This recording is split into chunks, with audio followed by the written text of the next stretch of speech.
Grady, you mentioned losing running backs. One of them, everyone is starting to get to know a little bit more. You've known about him. Richard Reese, the true freshman at Baylor, who's been able to step in. He was going to play, but has been able to step in because Baylor had a couple of guys out early as well.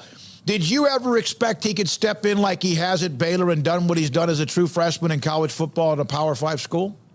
Well, I don't know that I knew he would get back-to-back games with 30 carries and carry the load like he has. I knew he was capable. I didn't know it would be done as quickly as it has been.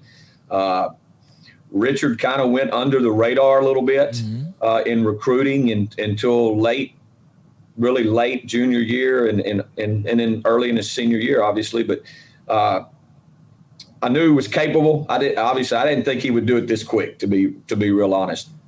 Can you go back and you discussed how he was under the radar, and I remember his name because I cover high school football, and it's not just the Central Texas or East Texas area. I kind of know what's going on out there.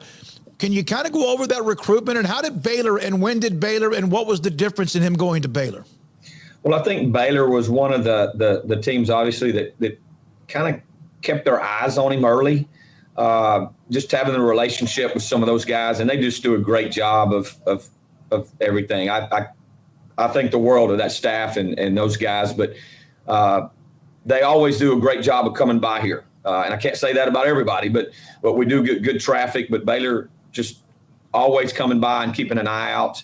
And then just that offer, and they said, hey, we really, really like him. He fits what we do. And they just felt like that was just a great fit for them. And then through the recruitment, obviously, Richard thought it was a great fit too. When you look at his height and size, and sometimes people do that too much. We see what Deuce Vaughn's doing at Kansas State, and I'm not trying to compare Richard to Deuce Vaughn, but somewhat diminutive and yet tougher than nails, wiry, finds a way to not get that clean hit on him. Was that the way he was at Bellville, or was it just pure he could just outrun anybody wherever he wanted to go?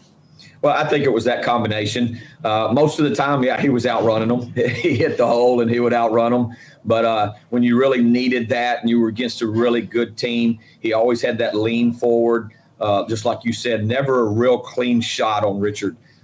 He just natural instincts and vision that, that you're seeing now. We saw just early on and knew he was special.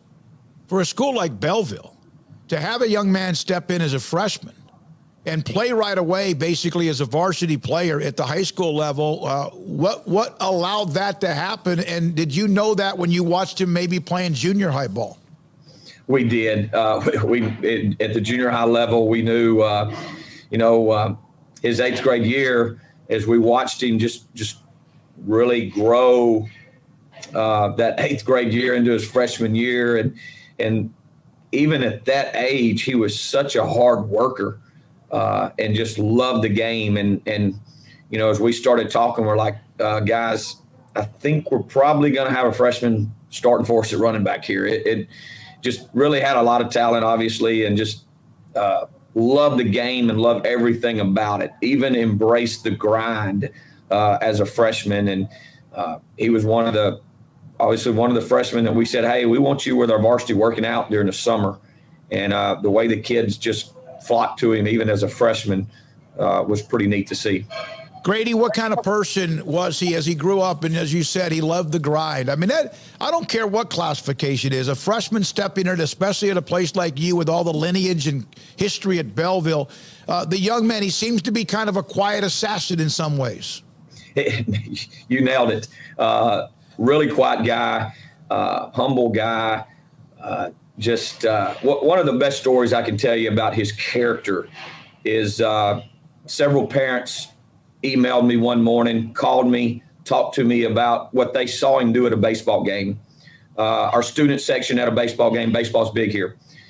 Student section cheering at a baseball game, and he went to a kid that was off by himself and went and sat by him and talked to him and said, hey, I want you to come sit with me and join us in the student section. And that moved a lot of people, just kind of a kid that was sitting by himself, maybe a little bit of an outcast.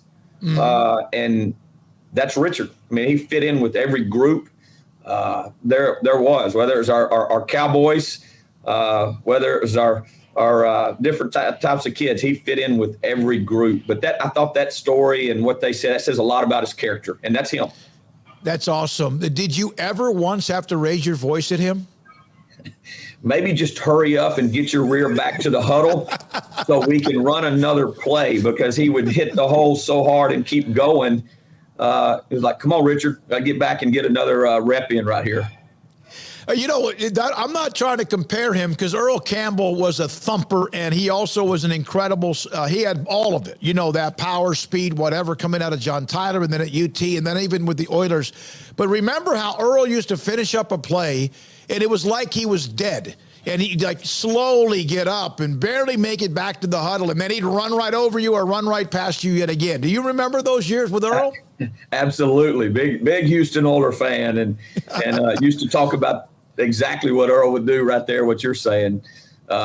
Just a great kid. He watch him in the end zone. He's not one that's going to celebrate and say, me, me, me. He's all about the Baylor Bears and the team. So, great story. Do you get to trade much text messages? Have you talked to him since the season began? Absolutely. Weekly, if not a couple of times a week. He FaceTimed me a couple of nights ago, and cool. we just got to visit, and just the opportunity to see his face and visit with him a little bit and tell him how proud I am. I tell you what, I can't tell you how much I think of that kid and what type of character kid he is. I'll share this when I got in touch with you about having you on about Bellville, and we're going to get back to that, this year's team and the history. You said, I can't talk enough about him. I can't wait to talk much about him when you're talking about Richard Reese.